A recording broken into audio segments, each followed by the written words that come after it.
What's going on, warriors, lovers, magicians, and kings? It's your boy Fewezt, and in the light of the new development, we have that not only will Akuma be featured as a new playable character in the upcoming Tekken 7 Fated Retribution, but will also be integrated into the Mishima story as a key character. Today we're going to be looking at his role in the latest installment. From what we know from the latest trailer, Heihachi's wife and Kazuya's mother, Kasumi, has enlisted the aid from the raging demon himself, Goki, or Akuma as many of us know him by, as a contingency plan to kill both Heihachi and Kazuya should she fail to do so herself. Goki agrees to execute this request upon her death, stating that if the time comes, he will repay his debt to her. But the question I pose, and we're going to be discussing today, is whether or not Goki can accomplish this task. Can Akuma kill Heihachi and Kazuya Mishima? Now personally, my initial reaction to this was, well, this is a no-brainer. Of course Akuma can take out Heihachi, even Devil Kazuya. But I took a step back and said, nah, let me take another look and see just how strong the Mishimas are. And in truth, the fight may not be as one-sided as one might initially think. Never underestimate the strength of the Mishima Bloodline warriors. Heihachi and Kazuya Mishima are both extremely powerful beings, each in their own right, both possessing superhuman strength and durability. They are capable of leaping great distances, crushing boulders with ease, as well as blows that effortlessly eviscerate building foundations. Their strikes and steps leave ripples and deep cracks in the earth they stand on. They can easily toss a man like a weightless ragdoll, and their hits can send their opponents flying through the air. Perhaps most remarkable is the amount of punishment the Mishimas can endure. Almost as if tradition, both Kazuya and Heihachi have been thrown off cliffs, and by one another no less, in a sinister dark family cycle. Of course, both of them surviving each time with wounds to their pride and vengeance on their agendas. From the amount of scenarios they've walked out of, it seems nigh impossible to kill a Mishima. Heihachi Mishima is a cold-hearted, ruthless, malignant man. What you can't deny about him is his absolute monstrous strength and indomitable will. He lives to fight and dominate he does. The Senior Mishima has battled through an onslaught of jack robots, defeated almost every fighter who's challenged him, but most notably is the fact that Heihachi frequently battles his son Kazuya and his grandson Jin on equal terms, both of which possess the power of the Devil Genie, while Heihachi is just a man, fighting with nothing but his own power. Even once defeating a fully transformed Devil Kazuya, this man is nothing to be trifled with. But the most notable trait about Heihachi, in my opinion, is his absolutely inconceivable durability.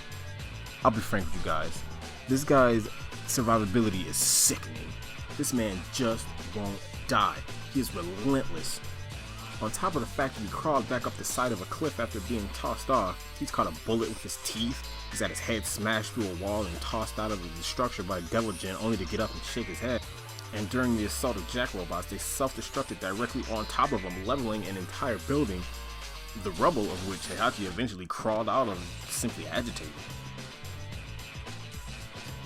Heihachi once told a young Kazuya, "If you are a Mishima, you will survive this," before promptly tossing him off a cliff. It's been verified that he can back up all that talk. Heihachi Mishima is a real savage. If you thought that was enough to kill me, you were gravely mistaken. Kazuya Mishima is also a man of incredible strengths and feats, viciously crushing his adversaries. Kazuya has managed to defeat his father Heihachi in combat before also, right before chucking him off a cliff himself. While Heihachi has been thrown off a cliff once by Kazuya, Kazuya has also been thrown off a cliff back when he was still in adolescence. This should be a testament as to just how sturdy Kazuya is, though this was mostly in part due to the power of the Devil Gene inside him. Tapping into that power or becoming a full-on Devil Kazuya increases Kazuya's strength and speed exponentially. His capacity for destruction also increases, as he gains the ability to fire a laser beam powerful enough to demolish a building several stories high, and Kazuya Mishima exhibits control over his devil powers. Kazuya is a frightening foe indeed. I've had enough talking. It's time for war! Akuma, the devil, or Goki, the great ogre, also known as the supreme master of the fist. Now, the way I see it, there has to be a reason why Kasumi entrusted this task of killing Heihachi and Kazuya to Akuma, other than the fact it was just, marketing, a reason for him to be in the game. You know what I'm saying?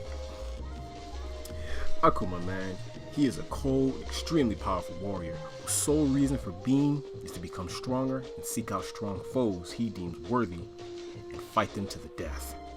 He seeks out ones who are strong enough to kill him. Goki uses the power of the Satsui no Hado, or Surge of Murderous Intent, also known as the Dark Hado. It is a form of ki rooted in the dark aspects of the human instinct, and with it, Akuma can access terrifying power techniques, one of which being the Kango Kokuretsuzen, where he charges his hand with an energy before slamming his fist into the ground in a massive surge of energy. He once used this to split an entire island in half, though that took a large amount of time, and to use that in such a magnitude would not be viable in a fight. More than likely, Oni won't be featured in Tekken 7, so I won't go over his moon-shattering powers in that state. As far as his durability, the likes of sources such as Death Battle have mentioned Akuma doesn't have much stamina, but I'm not sure how true that is. Akuma has fought against the god Ashura, and while some may mention that, that isn't necessarily canon, the very fact that Akuma will be in the world of Tekken 7 means that we have no idea how they're going to scale his power anyway. So I'll take that as a testament to his limits for now. During that battle, Akuma and Ashura engaged in combat for 500 years straight. The winner of that bout was not revealed. This fight between Akuma and the Mishimas will be an intense one, to be sure, and despite what fighting style may be better, or who may have the most skill, or their strength differences, Akuma still has one more technique, which brings me to my final point. Akuma's signature technique, the Shungoku Satsu, aka the Raging Demon.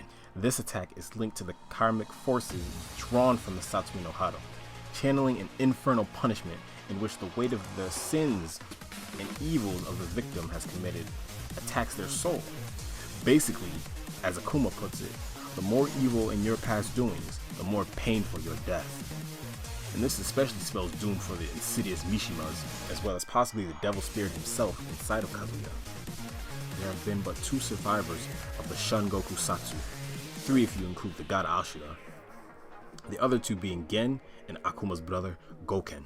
They did so by respectively achieving a state of need and harnessing the power of nothingness to empty the soul. It can also be countered by another Shungoku Satsu.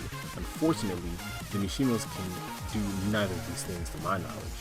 That said, they will be undoubtedly unable to survive a Raging Demon, so in this fight, I inevitably give the win to Akuma. So what do you guys think? Who do you think is going to take the L in this fight against Akuma and the Mishimas, man? Share your thoughts with me. And if you enjoyed my thoughts and opinions, if you enjoyed the content, why not hit that like button, share, and subscribe. Thank you to all you beautiful people. I'm hyped for Tekken 7, and I hope you are too. My name is Fewezt. Go ahead and remember that. I love every single one of you.